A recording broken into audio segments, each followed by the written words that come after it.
Hi there, I'm Heather with WTI. I'm a little embarrassed to share, but I'm gonna anyway, that I've gone 3 years without covering this patio window. Why? Because I didn't think I could put something here that I would like how it looked ultimately. My friends have been living in a fishbowl when they come over, so I have fixed my fishbowl.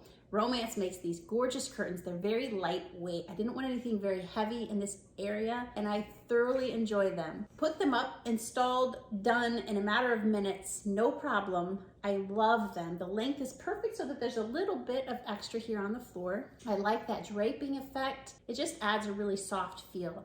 We love what they look like.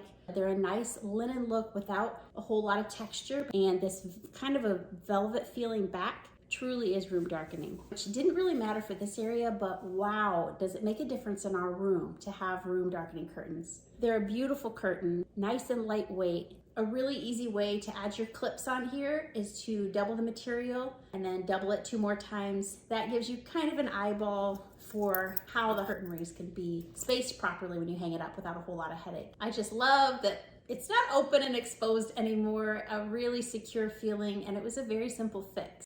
I think you'll agree that they pair nicely with a black and a gold. If that's your thing, it really does warm an area up and of course gives us the privacy that we need. That's my point of view.